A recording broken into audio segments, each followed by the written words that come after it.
Alright, hello, citizens of the Nigelverse. It is Nigel here once again, and this is going to be another movie review. So, today we continue our foray into the Dark Knight trilogy with The Dark Knight.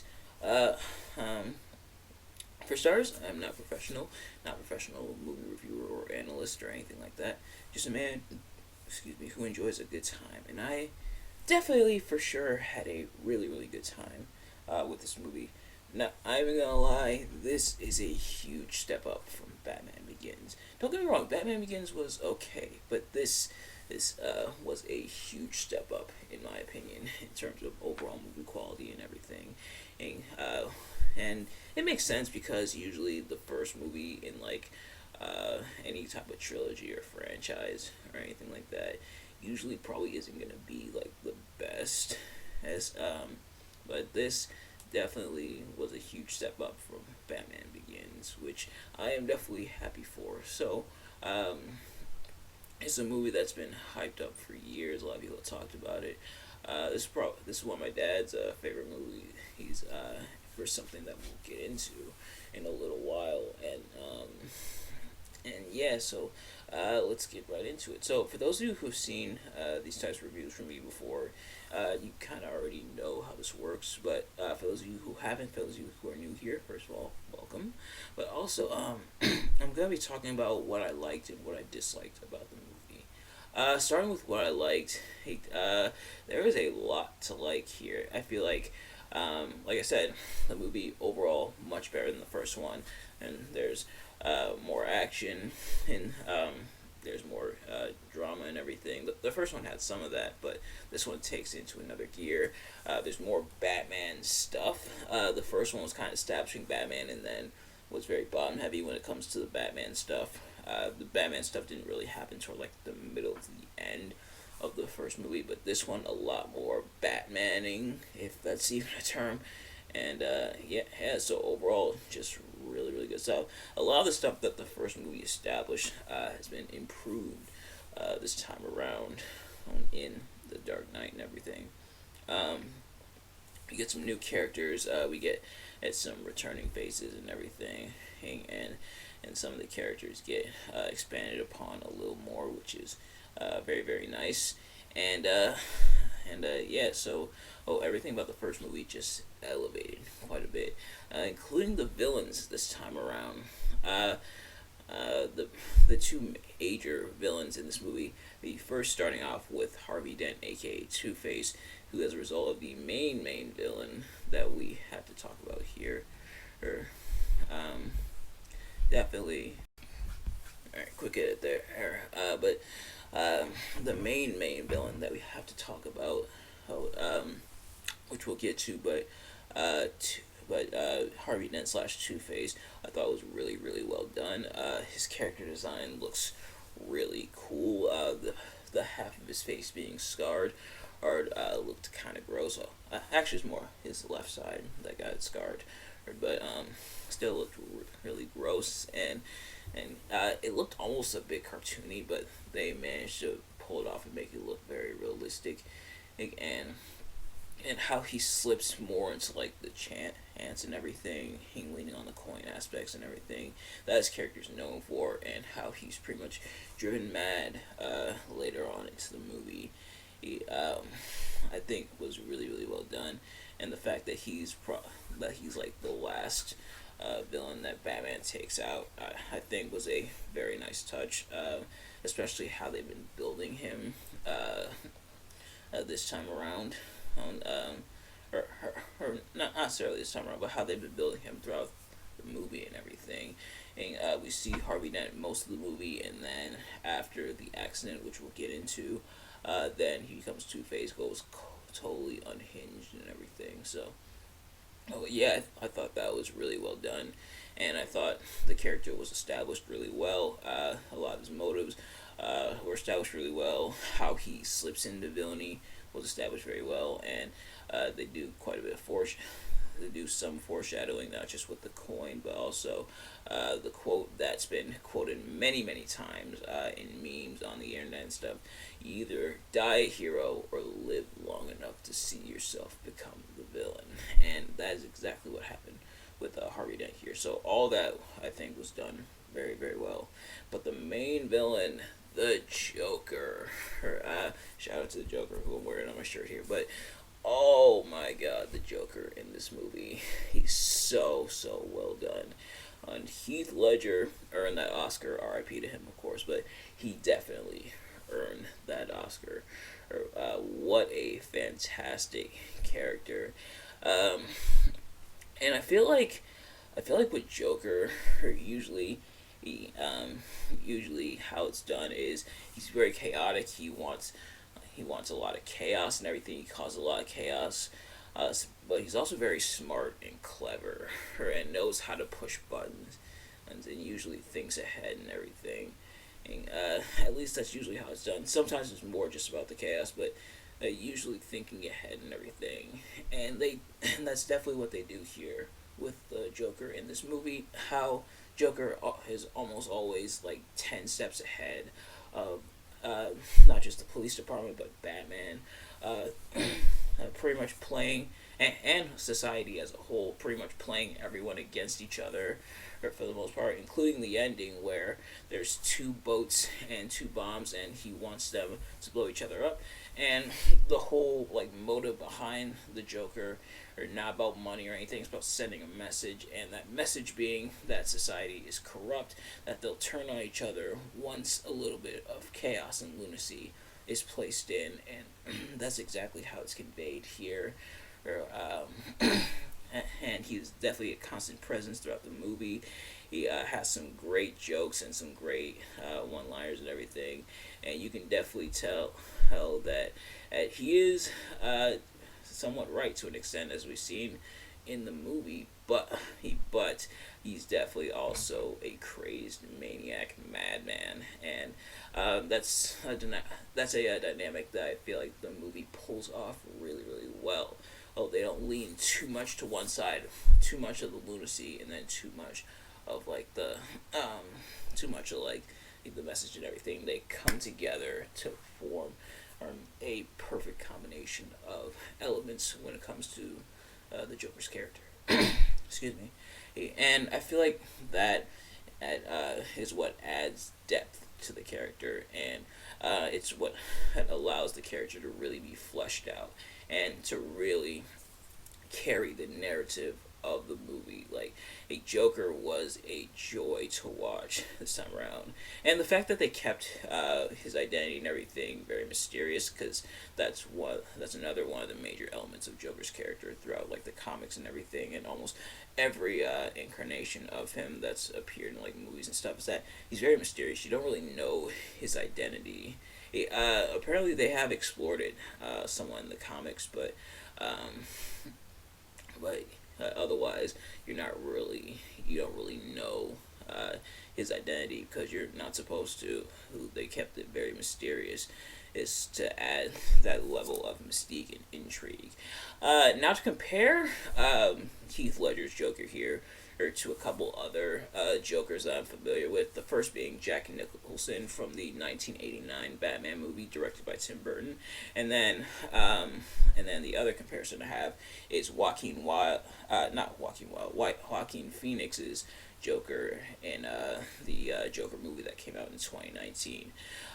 Those Jokers, I kind of compared and contrasted them to the Joker we have here, which is Heath Ledger's Joker. When it comes to Jack Nicholson's Joker, it's definitely more like comedic. It is somewhat dark in a lot of cases, but it's also got that comedic, almost like fun-loving nature. Because while that movie obviously was PG-13 and everything, so they had the freedom to add some darkness to the character. They didn't go full force with it. You could tell while the Joker obviously was still chaotic and causing havoc and everything, and they still wanted to keep the character in more like a fun vein. If that makes any sense, let me know if I'm making any sense in the comments. But yeah, so keeping the Joker in kind of like that fun, causing chaos but having fun with it sort of vein, in which I think is very well done. And think it worked very well in terms of that movie because as that movie, he definitely had those elements in it. There were some dark elements, but there was also a bit of fun to it as well. It kind of a campy nature to so it worked for that movie. For this movie, I feel like this Joker are very grim, very gritty, and everything, and it fits not just the movie but the whole vibe of the Dark Knight trilogy, where it's supposed to be this grim, dark twist on Batman and his lore and everything. And so I think the Joker, or in that regard, fits the Dark Knight trilogy in that respect. But then going to Joaquin Phoenix's Joker, that one more being a cautionary tale and more about a message or a moral, that being people with mental illnesses, how they're treated in society and how they are and how they're looked down upon and almost driven to insanity in a lot of cases. So that one was more about sending a message in that regard. Plus that one was rated R, which has a really nice choice to show the grittiness of that. And so that one's like completely dark and everything. So which Joker is the best? I guess it depends on what you're looking for. If you like the fun, somewhat campy, but also kind of grim nature, or grim sort of dark nature, then you'll go with the Jack Nicholson Joker. If you prefer like the message and everything, and like the raising awareness and everything, then I'm sure you'll go with the Joaquin Phoenix Joker, which Joaquin Phoenix did a very, very phenomenal job as Joker, and I imagine that's partially because he and Heath Ledger were friends and everything, in which Ledger was friends with both Joaquin and River Phoenix as well, also a friend of the family and everything.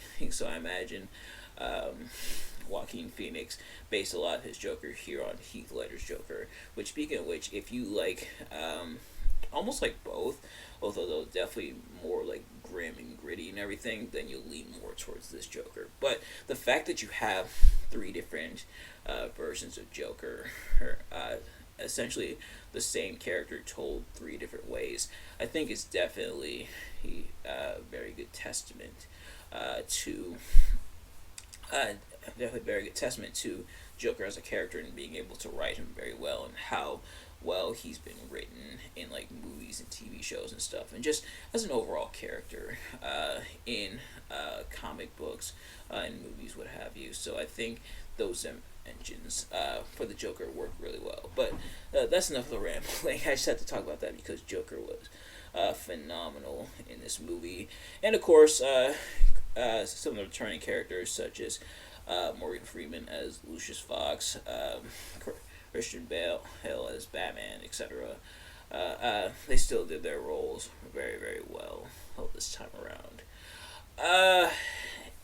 And the idea of like the whole cat and mouse game where Joker's constantly on the run and the police and Batman have to chase him as he's pulling these things off, and being clever about stuff, almost beating them at every turn until Batman finally gets him in the end, I think was really well, and it kept the story going. It kept the movie going. There wasn't too many times where the movie seemed to stall. There was a nice ebb and flow to it, and that's because not just how the character was written, but how the narrative was written, and being able to keep the movie going, and not having too many moments where it stalls, where you're sitting there like this at the screen. There's not really too many of those moments. Everything keeps going, and everything is paced really well. Not like too fast. It's not like a breakneck speed of boom, boom, boom, boom, boom, here, where nothing gets time to marinate. There's plenty of times for things to marinate and simmer and everything. Plus, it probably helps that this movie was about 2 hours and 32 minutes, although maybe take away a couple minutes for credits and everything. But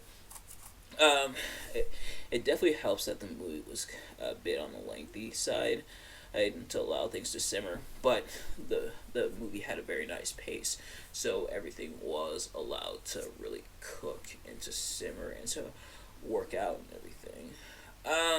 In terms of what I didn't really like about the movie, there were a couple issues that I had with like Batman Begins that kind of popped up here, such as like the Christopher Nolan style of directing, where there's a lot of weird choice cuts and everything. Thankfully, not as many this time around, which is fantastic. But there were a couple of them in there, which is nice.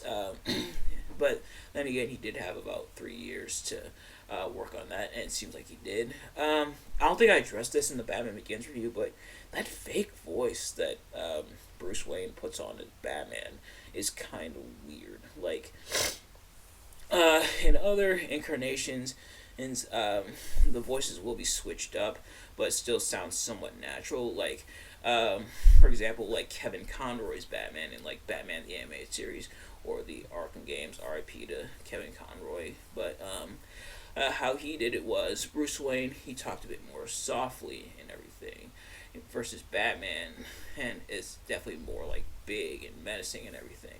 And I think that might be what they were trying to go for here with Christian Bale's Batman and everything, but I don't think it really he works out the way they envisioned it will work out.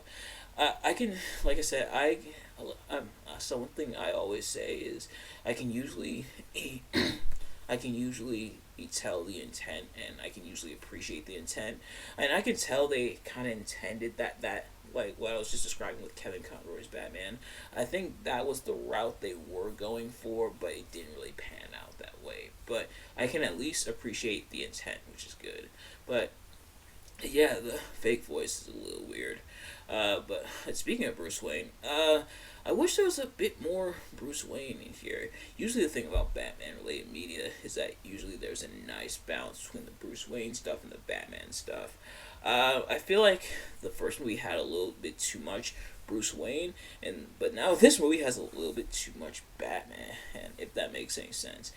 And Bruce Wayne does show up a lot, but oftentimes it's doing Batman stuff, not like Bruce Wayne, like just an everyday life being the playboy philanthropist and everything, and being like the the rich guy of Gotham and everything. I wish there was a little bit more of that this time around. To have like a nice balance and everything, but maybe that's just me. Maybe you want a little more Batman as opposed to the Bruce Wayne stuff. But I feel like having a balance of both, and honestly, that's with any superhero and their alter ego. Normally, you want a balance of both, where it's the regular character and then the superhero. Like, if you watch a Spider-Man movie, you want to see a lot of Spider-Man stuff, but you also want to see Peter Parker stuff as well. Oh, if that makes any sense, let me know if I'm making any sense in the comments below. But pretty much having that balance of like the Bruce Wayne versus the Batman stuff. And this one, thankfully, it's not too unbalanced. There is still plenty of Bruce Wayne stuff, but I wish there was a little bit more. But then again, maybe that's just me. But let me know what you guys thought in the comments. Thanks for watching this review, of course. If you did enjoy it, please do me a favor. Like, comment, subscribe, share it with your friends, turn on post notifications so you know every time I upload a video, so you can see it as soon as it drops. Let me know in the comments below your thoughts on the movie, your thoughts on my review. Did you dislike the movie? Did you dislike my review? And what's your favorite Joker out of the three that I mentioned? Or if you have another Joker. I think another really good Joker is Mark Hamill's Joker. Even though that one's not live action, that's more of a voiceover. And how he interacts with Kevin Conroy's Batman. Always really good stuff. But sadly, Mark Hamill doesn't want to do Joker anymore because Kevin Conroy unfortunately passed away, so he won't be doing Batman anymore, obviously. So Mark Hamill doesn't really want to do any more Joker stuff, which honestly is understandable. But nevertheless, thank you all so much for watching, and I will see you guys later. Peace.